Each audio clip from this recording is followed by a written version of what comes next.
गुरुर्ब्रह्मा गुरुर्विष्णु गुरुर्देवो महेश्वरा गुरुर्साक्षात् परब्रह्म तस्मै श्री गुरुवे नमः।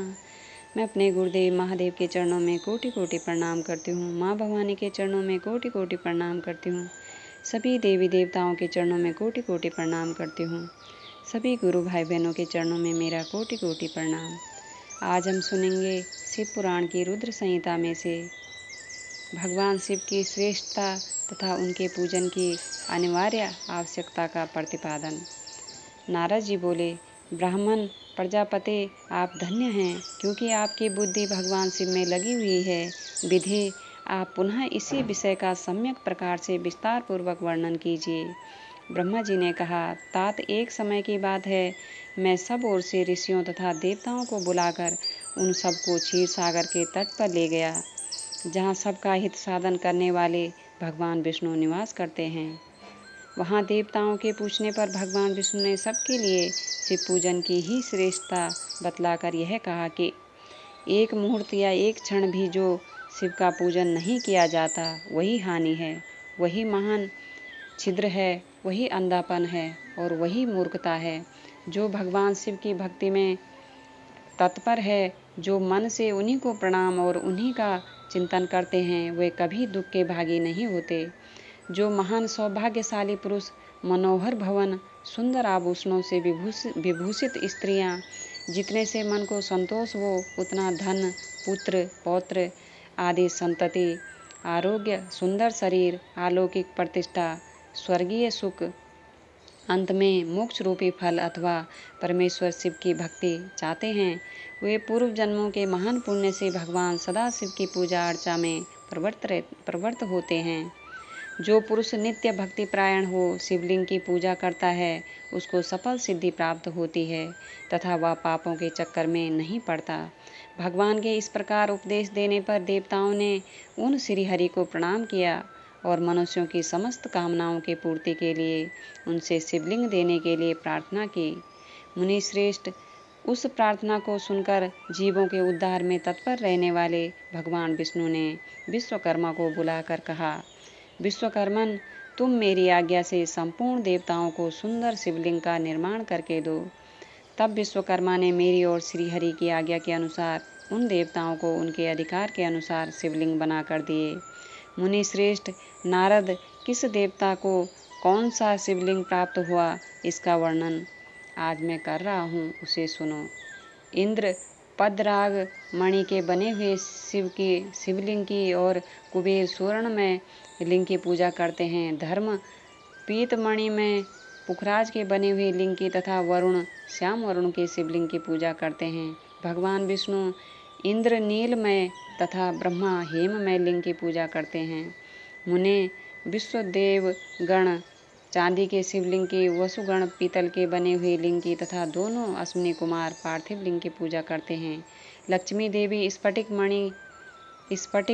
में लिंग की, आदित्य गण ताम्र लिंग की, राजा सोम मोती के बने हुए लिंग की तथा अग्निदेव हीरे के लिंग की उपासना करते हैं। श्रेष्ठ ब्राह्मण और उनकी पत्नियां मिट्टी के बने हुए लिंग का, मयासुर चंदन निर्मित लिंग का और नागगण मूंग के बने हुए शिवलिंग का आदर पूर्वक पूजन करते हैं। देवी मक्खन के बने हुए लिंग की, योगीजन भस्म में लिंग की, यक्षगण दधि निर्मित लिंग की, छाया देवी आटे से बनाए हुए लिंग की और ब्रह्मा पत्नी रत्नमय शिवलिंग की निश्चित रूप से पूजा करती हैं। बाणासुर पारद या पार्थिव लिंग की पूजा करता है। दूसरे लोग भी ऐसा ही करते हैं। ऐसे ऐसे शिवलिंग बनाकर विश्वकर्मा ने विभिन्न लोगों को दिए तथा वे सब देवता और ऋषि उन लिंगों की पूजा करते हैं। भगवान विष्णु ने इस तरह देवताओं को उनके हित की कामना से शिवलिंग देकर उनसे तथा मुझ ब्रह्मा से पिनाक पाणी महादेव के पूजन की विधि भी बताई। पूजन विधि संबंधी उनके वचनों को सुनकर देव शिरोमणियों सहित मैं ब्रह्मा हृदय में हर्ष लिए अपने धाम में आ गया। मुने, वहाँ आकर मैंने समस्त देवताओं और ऋषियों को शिव पूजा की उत्तम विधि बताई, जो संपूर्ण अभिष्ट वस्तुओं को देने वाली है। उस समय मुझ ब्रह्मा ने कहा, देवताओं सहित समस्त ऋषियों, तुम प्रेम प्रायण होकर सुनो। मैं प्रसन्नतापूर्वक तुमसे शिव पूजन की उस विधि का वर्णन करता हूँ जो भोग और मोक्ष देने वाली है। देवताओं और मुनीश्वरों समस्त जंतुओं में मनुष्य जन्म प्राप्त करना प्राय दुर्लभ है। उनमें भी उत्तम कुल में जन्म तो और भी दुर्लभ है। उत्तम कुल में भी आचारवान ब्राह्मणों के यहाँ उत्पन्न होना उत्तम पुण्य से ही संभव है। यदि वैसा जन्म सुलभ हो जाए तो भगवान शिव के संतोष के लिए उस उत्तम कर्म का अनुष्ठान करे जो अपने वर्ण और आश्रम के लिए शास्त्रों द्वारा प्रतिपादित है। जिस जाति के लिए जो कर्म बताया गया है उसका उल्लंघन ना करें। जितनी संपत्ति हो उसके अनुसार ही दान करें। कर्म में शास्त्रों यज्ञों से तपो यज्ञ बढ़कर है। शास्त्रों तपो यज्ञों से जप यज्ञ का महत्व अधिक है। ध्यान यज्ञ से बढ़कर कोई वस्तु नहीं। ध्यान ज्ञान का साधन है, क्योंकि योगी ध्यान के द्वारा अपने इष्ट देव समरस शिव का साक्षात्कार करता है। ध्यान यज्ञ में तत्पर रहने वाले उपासक के लिए भगवान शिव सदा ही सन्निहित हैं। जो विज्ञान से संपन्न है उन पुरुषों की शुद्धि के लिए किसी प्रायश्चित आदि की आवश्यकता नहीं है।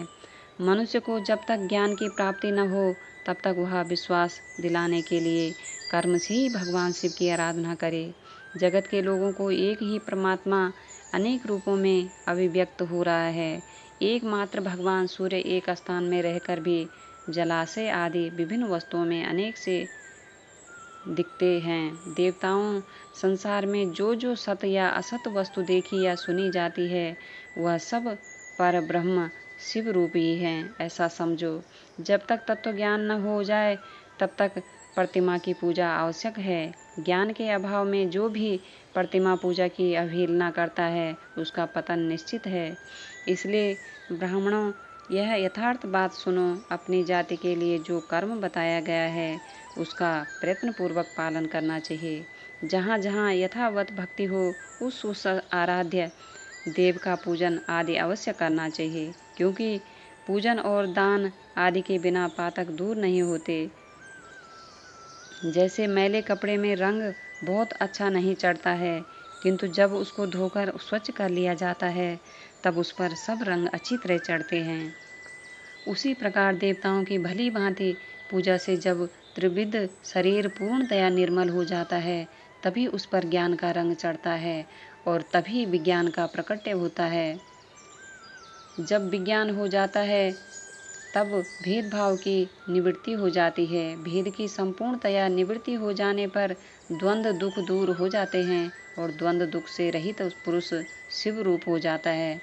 मनुष्य जब तक गृहस्थ आश्रम में रहे तब तक पांचों देवताओं की तथा उनमें श्रेष्ठ भगवान शंकर की प्रतिमा का उत्तम प्रेम के साथ पूजन करें, अथवा जो सबके एकमात्र मूल है उन भगवान शिव की ही पूजा सबसे बढ़कर है, क्योंकि मूल के सींचे जाने पर शाखा स्थानीय संपूर्ण देवता स्वतः तृप्त हो जाते हैं।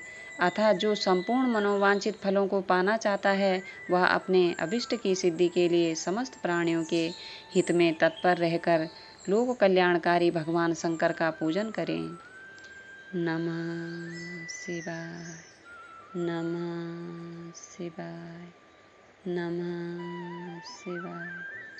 मैं गुरुदेव महादेव माँ भवानी के चरणों में मेरा कोटि कोटि प्रणाम। सभी गुरु भाई बहनों के चरणों में मेरा कोटि कोटि प्रणाम। सभी का बहुत बहुत धन्यवाद।